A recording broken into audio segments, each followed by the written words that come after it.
Peace in the Middle East. It is on the horizon as we are now exactly 24 hours away from officially making America great again. At the stroke of noon Eastern tomorrow, President Trump becomes the 47th president of the United States. I love that portrait right there. Defiant as always. Many of us worried after this moment right here that this day would never come. I was sitting in this very chair when Trump was shot in the head, and rather than cower in fear after the hands of God prevented that bullet from entering his skull, Trump pumped up his fist and he said, "Fight, fight, fight." Let's wait for that moment right there.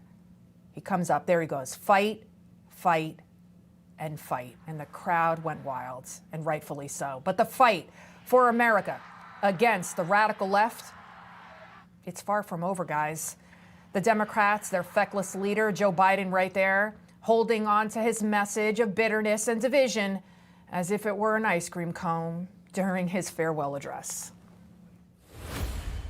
I want to warn the country of some things that give me great concern. This is a dangerous concentration, and that's a dangerous concentration of power in the hands of a very few ultra-wealthy people. And the dangerous consequences if their abuse of power is left unchecked. Today, an oligarchy is taking shape in America of extreme wealth, power, and influence that literally threatens our entire democracy. First off, did you see how he could barely speak? He continues to slur his words. This guy can't be coherent past his bedtime, never mind another 4 years. And you want to talk about oligarchy, Joe?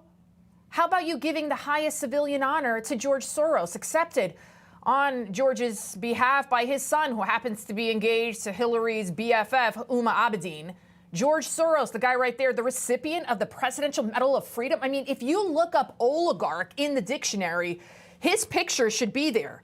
Soros, a leftist worth about $8 billion at least. He openly funds radicals hell-bent on destroying this nation. And another leftist, powerful elite, that lady right there, Nancy Pelosi, who's worth about $250 million. I still can't wrap my brain around how she was able to accomplish that on a government salary, but I digress. You know, Nancy, she was Joe's one-time BFF, yet she was the one who staged the coup to boot him off of the presidential ticket. Reportedly, First Lady Jill Biden, there you have it, is still bitter after that stab in the back. But that's what these Democrats, that's what they do best. Listen, I'm not saying Republicans don't do this either, all politicians or whatever, but Democrats and their cohorts, especially in the media, they have made lying, backstabbing, gaslighting an art form. These oligarchs they've always been there. Who do you think was paying for, Rush Limbaugh? He was a very wealthy man. Fox is owned by an oligarch. Who do they think is funding the Ben Shapiro and other podcasts? The oligarchy's been hidden in the background the whole time. And Biden is this pivot president. Pivot president? Pivot to what, Joyless Reed? Poverty? World war? Because then I would actually agree with you 100%. Had it not been for President Trump, we wouldn't even have a hostage deal right now. The hostage is being released as we speak. But folks, what joyless means here is that Joe Biden was somehow standing in the way of the oligarchs, the wealthy and powerful elite, from taking over the country. And that's rich, coming from a woman, Joyless Reed, who makes over $3 million a year. As for Ben Shapiro, Rush Limbaugh, they are successful at what they do. But why didn't Joyless mention her colleague, Rachel Maddow?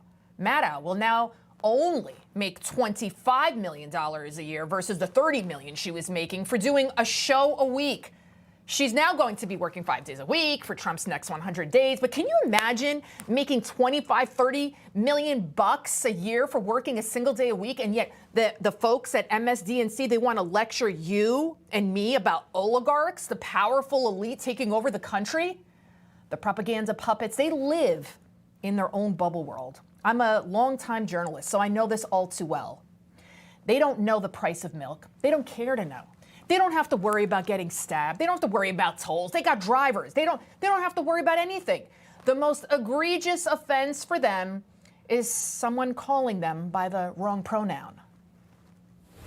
My name is Captain Jennifer Wilcox.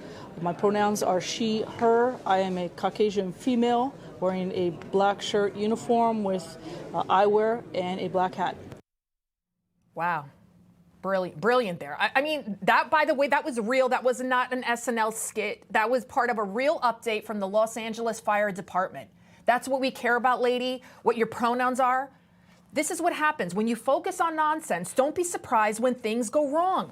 Sure, companies everywhere, they've now got the message. They got it loud and clear on November 5th and that landslide victory that DEI should DIE. But how many lives and billions of dollars did it cost our country in the process to come to this conclusion? Incalculable. I mean, you can't put a price on it. Biden's open border. Some conservative estimates, they put it at $150 billion, but now in less than 24 hours, this thankfully will all be over. President Trump will unleash a flood of executive orders, and among the first, a mass deportation plan, unleashing 200 ICE agents starting on Tuesday with a focus on blue cities like Chicago. And by the way, any Democrat leader who thinks that they can stop this mandate Trump was given to him by the American people will be facing the consequences, according to border czar Tom Homan. They cannot assist. Shame on them, because President Trump and myself have been very clear. We're going to concentrate on public safety threats and national security threats right out of the gate. That's our priority. We're going to go for the worst first. And I find it hard to believe any elected official doesn't want public safety threats out of their communities. I would think that's your number one responsibility, is protection of the community.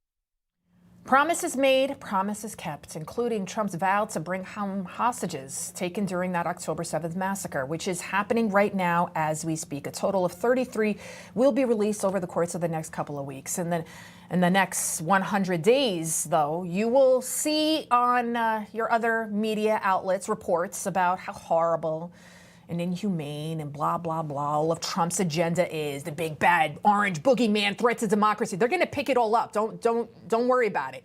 The leftist media is going to lie to your face that Trump isn't keeping his promises, that the economy is worse than ever. But like on November 5th, and like you will do for the next 4 years, you will continue to believe your own eyes, your own ears, and your own common sense. Because had it been Kamala Harris being sworn in tomorrow instead of Donald Trump, I can guarantee you the United States you once knew and loved would have no longer existed.